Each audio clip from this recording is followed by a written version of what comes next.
Ogechi n'avait que 14 ans quand elle a commencé à sortir avec un garçon appelé Emeka, qui avait 18 ans. Malgré les mises en garde sévères de sa mère, Ogechi sortait en cachette pour aller voir Emeka quand personne n'était à la maison. Quand elle lui rendait visite, il lui faisait de belles promesses et l'embrassait. Ogechi se sentait tellement en sécurité qu'elle faisait tout ce que Emeka lui demandait. Celui-ci profitait de sa naïveté pour coucher avec elle à chaque fois qu'ils se voyaient. Emeka vivait chez son oncle parce que la maison de ses parents était trop loin. La situation devenait de plus en plus critique car Ogechi n'écoutait plus ses parents. Elle passait la majeure partie de ses journées avec Emeka. Dépassé par la situation, le père de Ogechi s'est rendu chez l'oncle de Emeka avec des policiers. Il fut arrêté et convoqué. Après lui avoir posé plusieurs questions, l'officier de police décida de le libérer sous caution, mais son oncle l'empêcha de rentrer à nouveau dans sa maison. Il en avait marre de ses comportements. Il se retourna chez ses parents dans un autre village. Quelques semaines après le départ de Emeka, Ogechi constata qu'elle était enceinte. Son père était tellement énervé qu'il l'a chassée de sa maison et lui a demandé de ne plus jamais revenir. Elle s'agenouilla et commença à supplier sa mère, mais elle non plus ne voulait plus rien entendre. « Tu sais que tu n'as pas encore les moyens de vivre seule, mais tu vas ouvrir tes jambes à un homme ? Dégage de ma vue. Va chercher celui qui t'a enceinté. N'importe quoi. S'il te plaît, maman, pardonne-moi, c'était un accident. » Sa mère ramassa une pierre et menaça de lui lancer. Elle courut de toutes ses forces pour s'enfuir et sauver sa peau. Elle marchait tristement quand elle entendit derrière elle quelqu'un l'appeler. C'était tante Ngozi. Elle se retourna et s'avança vers elle la tête baissée. Elle avait honte. Tante Ngozi entra dans la hutte puis en ressortit quelques minutes après. Elle tendit un billet à Ogechi. « Tiens, j'espère que ceci pourra t'aider. »« Merci, tante Ngozi, » répondit-elle avant de poursuivre son chemin vers une destination inconnue. Après des heures à errer dans le village en pleurant, elle se rappela de l'oncle de Emeka. Elle se rendit immédiatement chez lui. Elle frappa timidement à la porte et celui-ci sortit de la hutte. « Ogechi ? Mais que fais-tu ici ? Que se passe-t-il ? Entre s'il te plaît et explique-moi. » Une fois à l'intérieur, l'oncle de Emeka enchaîna les questions sans respirer. « Pourquoi as-tu l'air aussi pâle ? Es-tu malade ? Pourquoi ton ventre est aussi gros ? Je suis venue voir Emeka, monsieur. »« Pourquoi ? » ?»« Je suis enceinte de lui, monsieur, » annonça-t-elle en larmes. « Quoi ? Tu es enceinte de Emeka ? À ton âge ? Quelle honte ! Aidez-moi, monsieur, je vous en supplie. Mes parents m'ont renvoyée je ne sais pas où dormir. Je suis désolée, mais je ne peux pas t'accueillir chez moi. La seule chose que je peux te faire, c'est indiquer l'adresse des parents de Emeka et te donner un peu d'argent pour que tu t'y rendes. Tiens, c'est tout ce que je peux faire pour toi. »« Merci, monsieur, » répondit-elle toujours les larmes aux yeux. Elle sortit de la maison et se rendit immédiatement à la gare. Elle prit ensuite un taxi pour se rendre chez Emeka. Pendant tout le trajet, elle repensait à ses parents qu'elle laissait derrière elle et des larmes s'échappaient de ses yeux. Après quelques heures, elle arriva dans le village. Elle vit une femme au loin en train de balayer. « Bonjour, madame. »« Bonjour, jeune fille. Tu cherches quelqu'un ? » ?»« Oui, madame, je cherche Emeka. »« Pourquoi ? » demanda-t-elle sèchement. « Je suis enceinte de lui, madame. »« Quoi ? Tu n'as pas honte ? Tu viens prétendre que tu es enceinte de mon fils parce que tu as appris qu'il a rejoint l'armée ? Dégage immédiatement de ma vue, sorcière !» Tout à coup, un vieil homme sortit sa tête par la porte de la hutte pour voir ce qui se passait dans la cour. « Qu'est-ce qui se passe ici ? » demanda-t-il.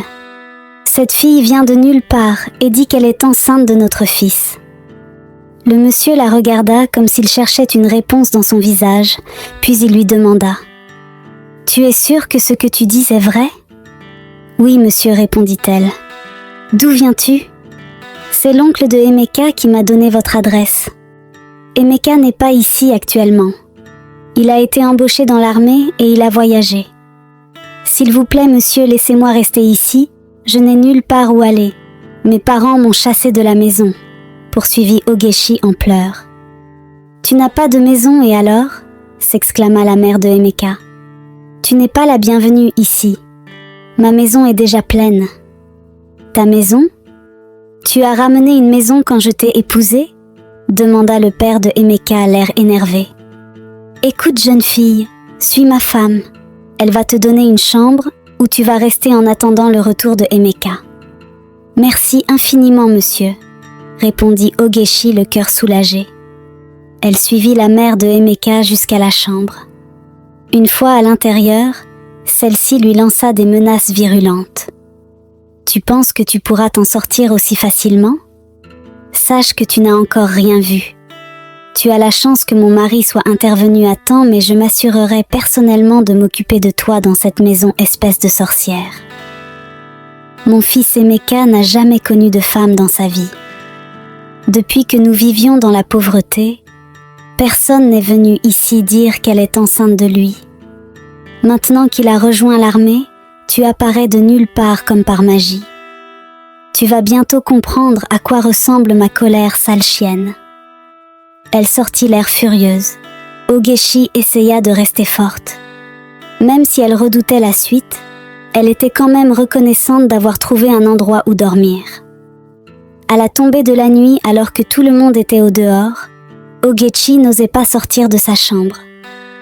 Le père de Emeka entra pour voir ce qu'elle faisait. « Pourquoi n'es-tu pas sortie de la chambre depuis ton arrivée ? Tu peux venir au dehors et prendre un peu d'air frais. Tu n'es pas en prison ici. Que tu sois enceinte de mon fils ou pas, si tu étais venue me voir dans cet état, je t'aurais quand même aidé. Donc ne te sens pas rejetée. Tu peux m'appeler Baba. Cette fille qui debout là-bas, c'est la petite sœur de Emeka. Elle s'appelle Ife. Et toi, c'est quoi ton prénom ? Je m'appelle Ogechi, répondit-elle timidement. Après leur conversation, quand Baba sortit, la mère de Emeka entra dans la chambre et regarda Ogechi avec un regard de haine et de mépris. « Attends que mon mari sorte de la maison demain.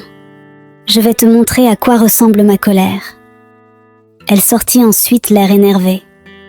Dès qu'elle est sortie, Ogechi s'est agenouillée et a commencé à prier en pleurant.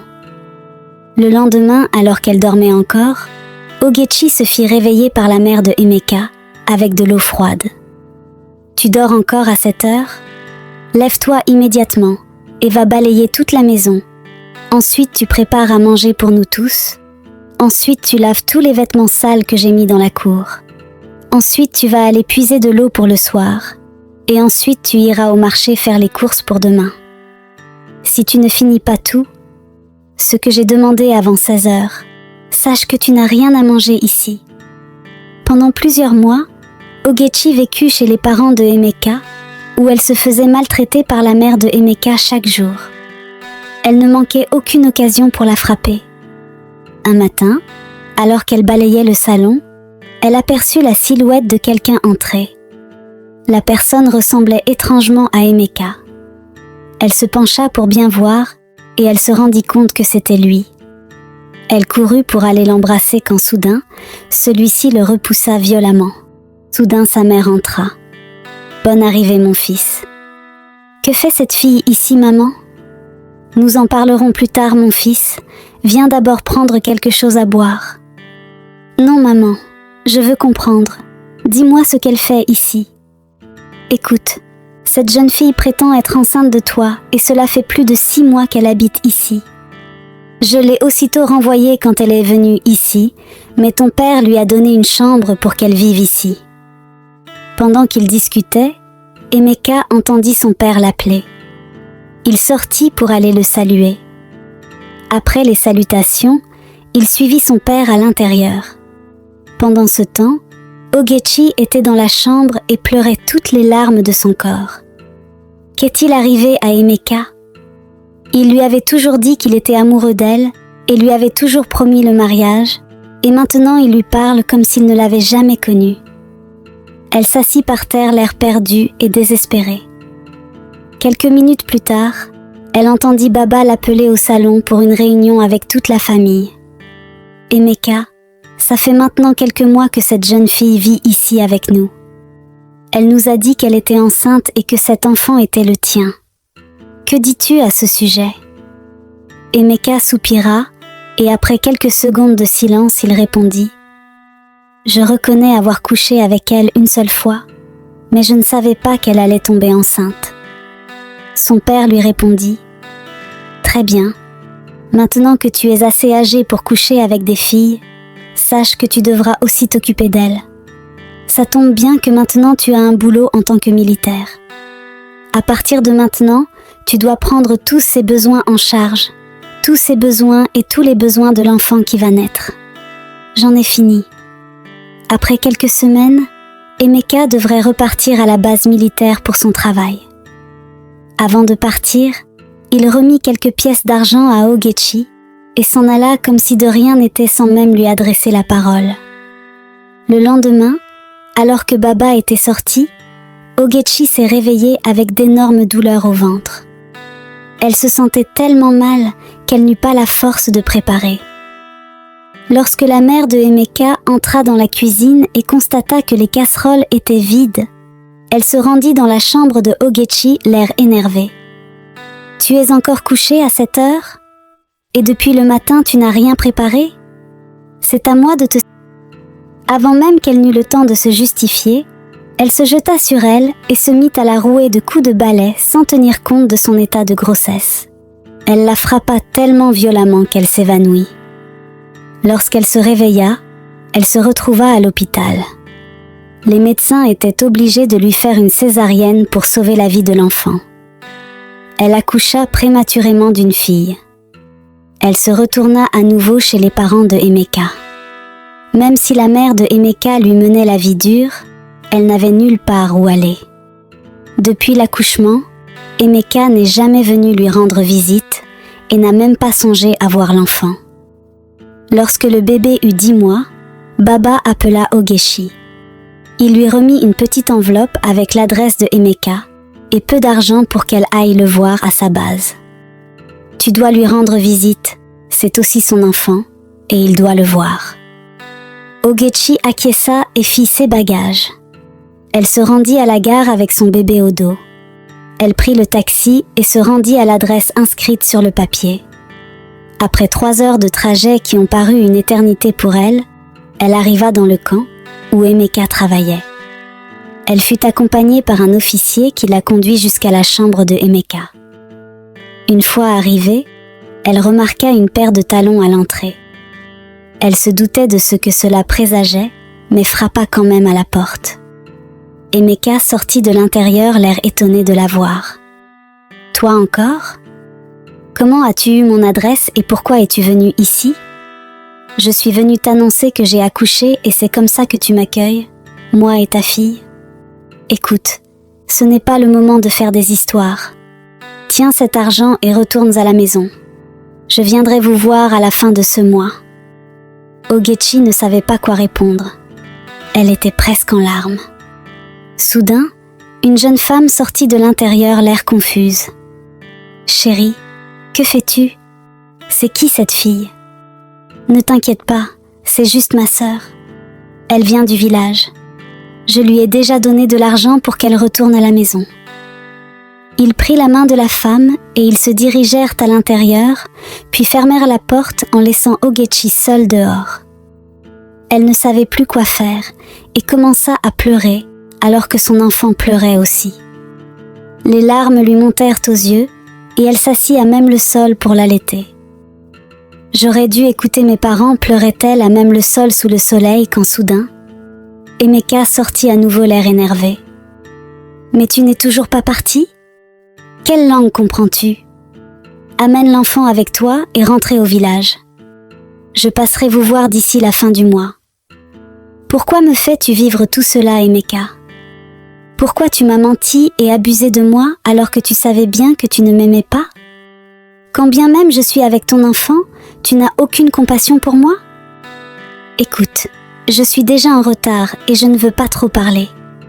Si je te retrouve encore ici à mon retour du travail, ça va mal se passer pour toi. » Il s'en alla l'air furieux.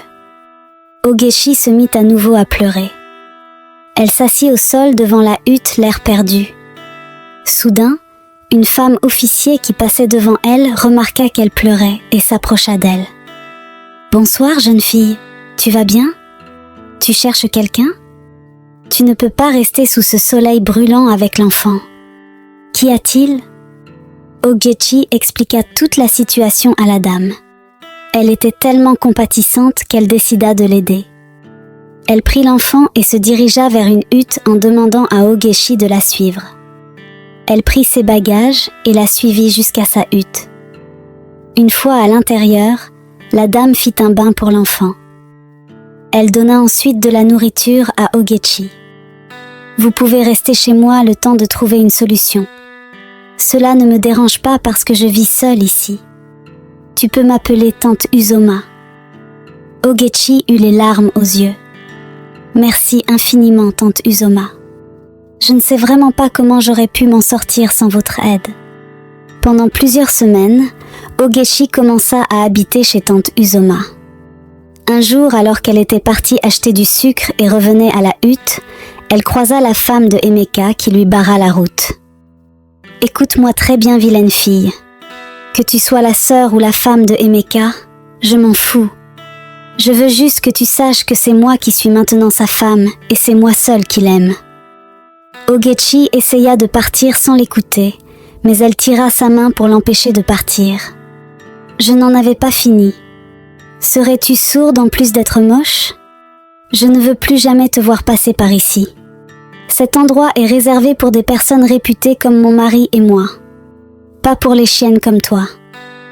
Ogechi s'en alla en essayant de lutter contre les larmes qui menaçaient de couler. Elle était blessée au fond, mais elle essaya de rester forte. Ogechi ne savait pas que tante Uzoma était la chef de Emeka dans l'armée. Si elle le savait, elle l'aurait dénoncé depuis longtemps. Rongée par la solitude et la tristesse, elle décida de repartir au village chez Baba. Même si elle se faisait maltraiter par la mère de Emeka, elle avait au moins Baba qui était d'un grand soutien pour elle. Tante Uzoma ne voulait pas qu'elle s'en aille et elle avait essayé de l'en dissuader, mais Ogechi avait déjà pris sa décision. Tante Uzoma lui remit un peu d'argent pour lui permettre de prendre un taxi.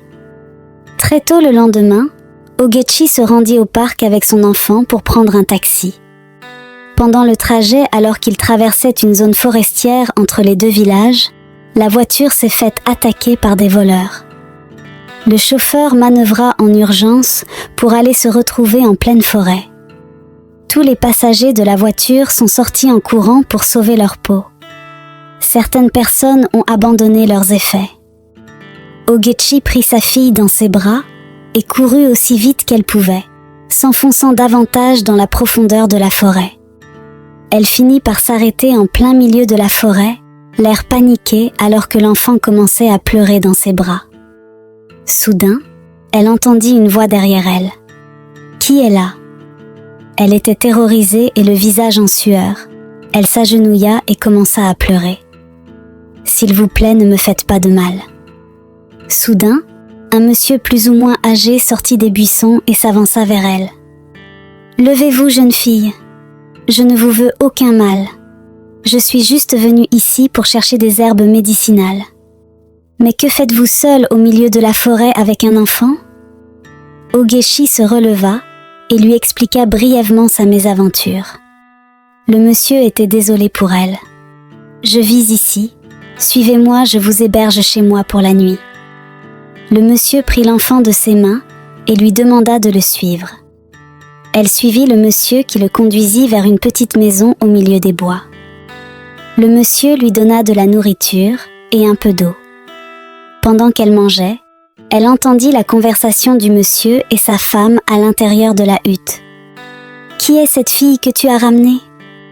Tu as oublié que le festival des revenants a commencé hier et qu'il est interdit d'accueillir des étrangers ? Dis-lui de partir, je ne veux pas de problème. » Mais qui saura qu'elle est étrangère si on ne dit rien à personne ? Tu as juste à garder ta bouche, lui répondit le monsieur. Je t'ai prévenu, mais si quelque chose m'arrive, je te tiendrai responsable, ajouta-t-elle avant de s'en aller en colère. Ogechi a entendu toute la conversation et elle prit peur. Elle voulait partir, mais elle ne savait pas où aller. Quelques heures après, l'enfant du monsieur courut vers lui en criant « Papa! Papa !» Les revenants arrivent, je les ai vus se diriger vers notre maison. « Allez tous vous cacher dans la chambre » ordonna le monsieur à sa femme et ses enfants. Ogechi les suivit et toute la famille se cacha dans la chambre, l'air terrifié. Ogechi se mit à prier intérieurement, espérant que sa petite fille ne se réveille pas. Quelques minutes plus tard, les revenants firent leur apparition. « Bonsoir, monsieur. Nous avons appris que vous hébergez une étrangère chez vous.